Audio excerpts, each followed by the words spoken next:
Good day. The Russia-Ukraine war has taken a new turn and it doesn't seem good for Ukraine. In fact, some military experts, following news that just came out, have now given Ukraine just 2 months to continue to fight this war. That is the summation of German experts. According to a newspaper, Bild, a German newspaper, they say Ukraine has only 2 months to fight this war because of one monumental event that just happened. President Donald Trump has closed the spigot of arms supplies to Ukraine.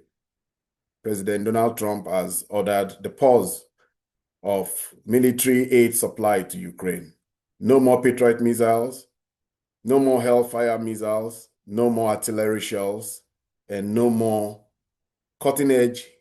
American cutting edge military hardware that has kept Ukraine in this fight to this point.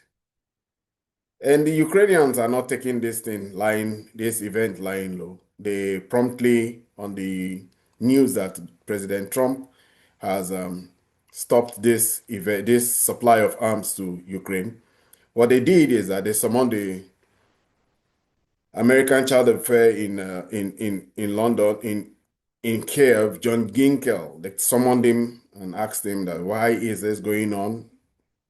This will put Ukraine in a very bad situation. And they explained to him that it will make the war not sustainable to Ukraine. So I imagine that if you are President Zelensky, at this time, this is not a good time for you.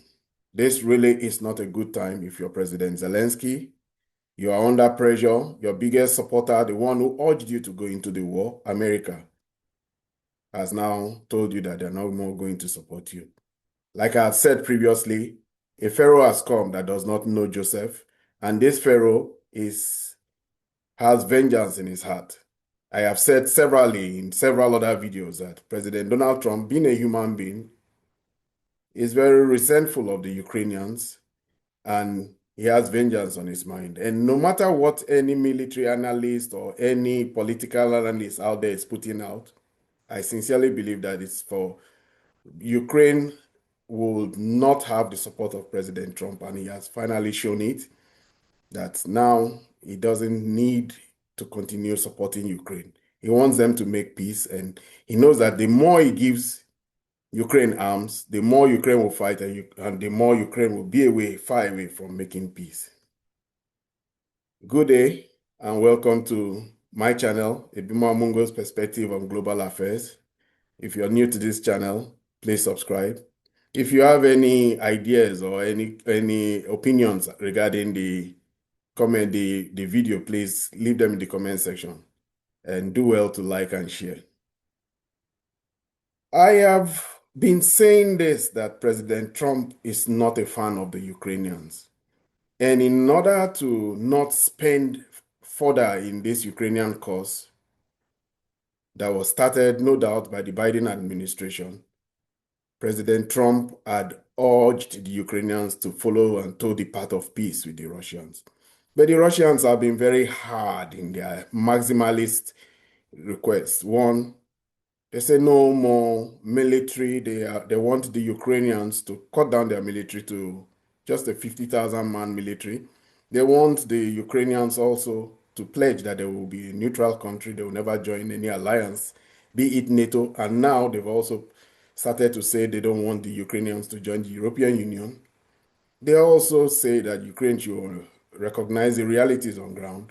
And that reality is that Crimea, Lugansk, Kherson, Zaporozhye, and Donbass are now lost to Russia. These are new parts of Russia, and they are no more going back to Ukraine. These are the realities, and these are the maximalist demands of the Russians on the Ukrainians. And it is this demand, in addition to denazification, however you want to understand denazification. Denazification is one of those things that they demand the Ukrainians to do. Recognize Russian languages, recognize the Russian Orthodox Church. They have a lot of demands they were making of the Ukrainians. And the Ukrainians said they won't do it. They are a sovereign country. They have a right to join NATO. So, like was said in William Shakespeare will meet at Philippi. And they've been meeting at Philippi. They've been fighting this war, and the Russians have been winning the war. But they always had the support of the Americans. Now that support is gone. News came about the stoppage of arms supply to Ukraine through reports in Politico and some other New York Times, some other newspapers in America.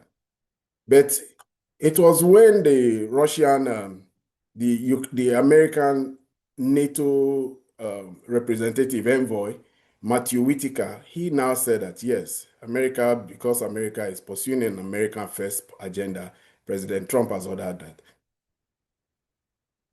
supplies to Ukraine should be stopped.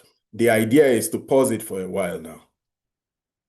But this action should not have happened because this is money, this is arms that had been approved under a presidential drawdown approved by Biden administration. They had an approval from Congress of $61 billion, and it was supposed to have been part of that drawdown that would have guaranteed that this arm would have gone, whether Trump liked it or not.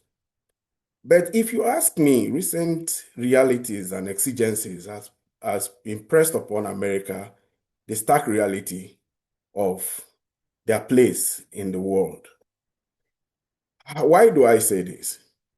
The Israel-Iran war, 12-day war, just showed the paucity and the ineffectiveness and the inability of America to sustain a long war, one that has to do with missiles and drones and all. And even though they took out a lot of materials, military materials that was already promised to Ukraine, they shipped them to the Middle East. They had THAAD missiles, they had missiles on their destroyers all in the Persian Gulf. They had so many missiles that they were shooting, trying to shoot down the Iranian ballistic missiles. They just weren't coming up to par with the technology the Iranians were putting out there. But in trying to get down the Iranian missiles, ballistic missiles, the hypersonic missiles, the missiles that did so much destruction to Tel Aviv and Haifa and most of the cities of Israel, the Israelis and the Americans shot, excuse me, quite a lot of these missiles, quite a lot. They ran their inventory ragged. They ran it dry. They had all these destroyers well placed in the yes, in the Persian Gulf shooting. They had the Israelis shooting. They had so many weapon systems trying to get down the Iranian, and they just couldn't. They expended a lot of interceptor missiles, and they just ran out. They ran out. That war and the peace ceasefire that was called by President Trump was a ceasefire to help stop America and Israel from being clearly defeated before the eyes of the world. They would have run out of weapons to shoot at those Iranian missiles, and those Iranian missiles were not stopping. They were just unrelenting, devastating. So another real thing now is that they need to now they looked through their inventory and they've come to this that they've depleted their inventory. But they are depleting their inventory at a very bad time. They are depleting their inventory at a time that China has taken retaliatory action against America's manufacture of arms. Why do I say this? Some of America's biggest arms suppliers have been shipping weapon systems to Taiwan. They've been selling weapons to Taiwan. And for that, the Chinese have stopped and put sanctions on them, especially critical elements in their supply chain in making things like artillery. The first of these is antimony. Antimony is one material that is needed heavily in making artilleries and missiles and the coatings of all these missiles. And the Chinese put a stop to selling them to the Americans. They own and control the supply chains of antimony completely. But the recent trade war now showed us the strong hand and the power of China when it comes to rare earth magnets. Now, all these missiles and all these weapon systems and projectiles that are being shot at opponents from the American end These are all technologically advanced weapon systems that need one critical element, rare earth magnets. And this also is the time that China has stopped the or has put an export control of rare earth magnets on on American manufacturers.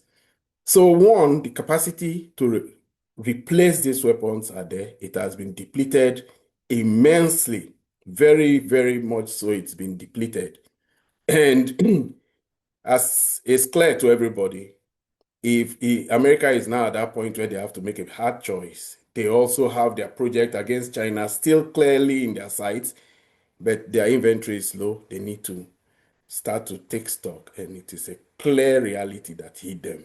They just have nothing to give to Ukraine anymore.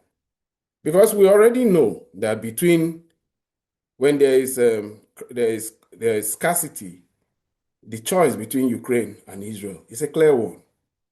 It definitely is Israel. The Israeli lobby in America will see to that. Let's not forget that Zelensky is a Jew, and but the Jewish state is also fighting a war. Zelensky has had the support of the Israeli lobby and the deep state and the neocons in America, especially under the Biden administration, where former residents of Kiev, people who had grandfathers in Kiev, like Blinken and Victoria Nuland, were strong proponents and supporters of their cause, but it is not the same anymore. It has changed. Now it is not just a Jewish president, a Jewish state is a threat. And for that reason, the resources have been prioritized to Israel. So we see a situation where we are now, where capacity to produce these weapon systems has been hampered by China. China is the boss. China is the limiting factor that America didn't encounter, didn't think about. But we should also realize that that ability of America to project itself in almost 3, 4 theaters of war has been highly, highly, highly compromised as the American dollar and the American bonds and treasuries have lost their glitter to the world of investments and investors. That ability of America to continue to print money has now been challenged because not many people, the regular buyers of America bonds and treasuries, are moving away from that investment. They are moving into gold. Some are moving into cryptocurrencies, but most are also investing in themselves. China, particularly, is not investing anymore. That treasury standard was something that gave America limitless options in ability to print money, put out debt, and people will buy the debt. They always had a surplus, but not so anymore. Now America is running a $35 billion deficit. That's significant. And they are going to add a $5 billion deficit with Trump's big, beautiful bill. It is for this reason that Elon Musk has declared war on any senator or any congressman who goes in supporting that bill. He has already said that he will form a third party, the American party, in making sure that America becomes fiscally responsible. Because he feels that adding $5 trillion debt to already $35 trillion debt overhang is something is a threat to the very existence of the American state. That is how he views it. I mean, Elon Musk. But Trump now see that they just can't play as they used to. America is a feat. They are not as strong. They are losing their muscles. Their financial and military muscle has atrophied.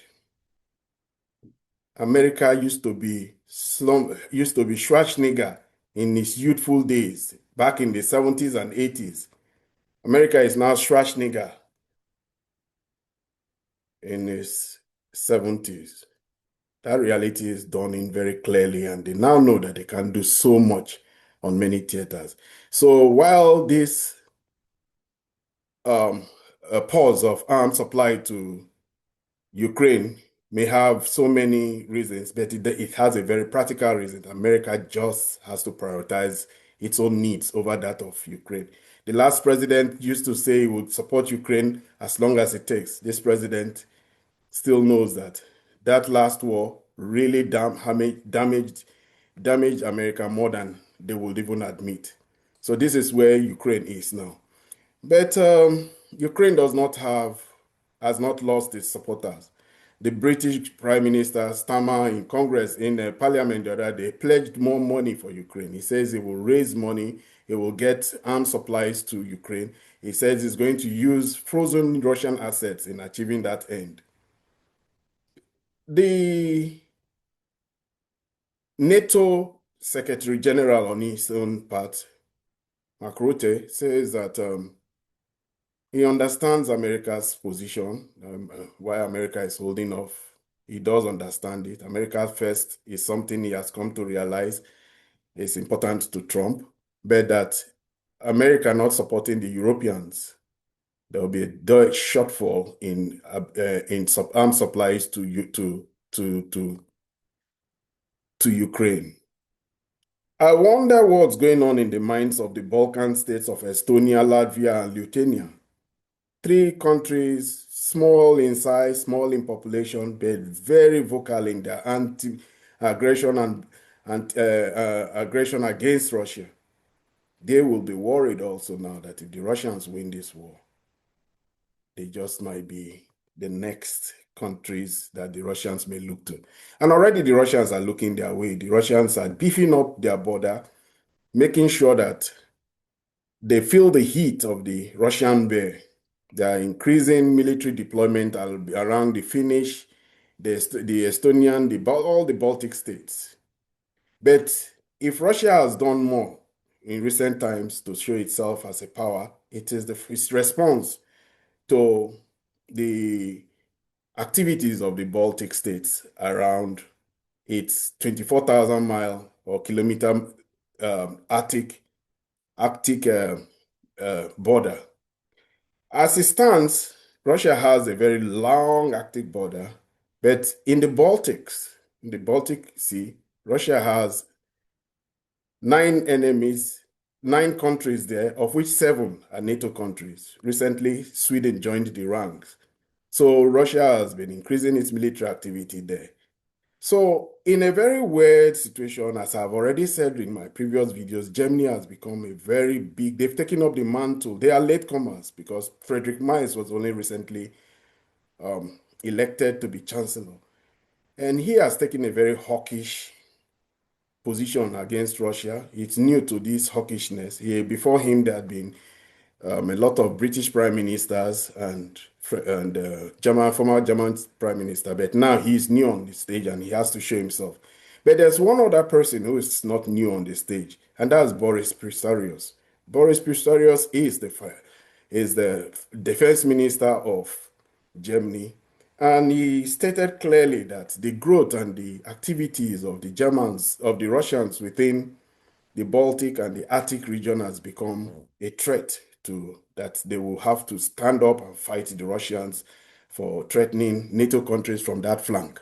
So what did he say recently? He announced that the Germans will soon be patrolling the Arctic with their own warships. Interesting. We should know that for the Russians, they formed the Northern Sea route. They've developed that route using nuclear icebreakers, and they've developed a route where they connect with the Far East because they're looking east now, and China is the east, Japan is the east, Korea is the east. And even if those two countries called Korea and Japan are closely tied to America and NATO, China is an ally of Russia, and China and Russia are developing the Northern Sea route, and that Northern Sea route is a great economic trunk line now that has made sure that Russia can benefit from that particular area and increase its commercial activities and maritime activities all year round. So the Russians have moved one step further and have reactivated old Soviet bases that used to line those places, built new ones, modernized military activities around that area, and that has become what the other countries within that region, the Baltic, the Arctic region, feel as a threat. Canada, Sweden, Norway, they feel that those are threats that's the activities of the Russians is a big threat to them. So the Germans have stepped in and say, we are going to help you challenge the Russians. The Germans are trying to make themselves very useful. So today is a day, very interesting day. The Ukrainians are sad.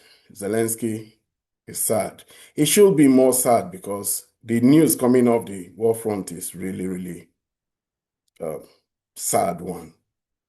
Patrox, the two of the biggest logistic hubs within Donbass, two cities, well fortified, are slowly being edged and withered away by attrition of the Russians. They are retreating and slowly marching into these cities. And if they take these cities, they also would have taken the Donbass, just as they have taken the Luhansk region completely. These are not good times for Ukraine. And President Trump has not given them any news to cheer since he came. Don't forget, they just came out of a NATO summit where Zelensky got nothing. Nothing. Came back home empty-handed. For all the big talk of the British and Keir Starmer, they can't give Ukraine much. For all the talk of Ursula von der Leyen and the EU Commission, they can't give Ukraine much. The technology, the weapon systems, and all that has held stiff and hold off the Russians has come from America, and it's not coming anymore. Ukraine is going through bad times. I don't know if you will say we should pray for Ukraine, but it seems like the end game is near. This is where I end my video for today. If you are new to my channel, please subscribe. If you have any comments about this video, please leave them in the comment section. And the least you can do is like and share. Thank you very much. Until I see you in my next video.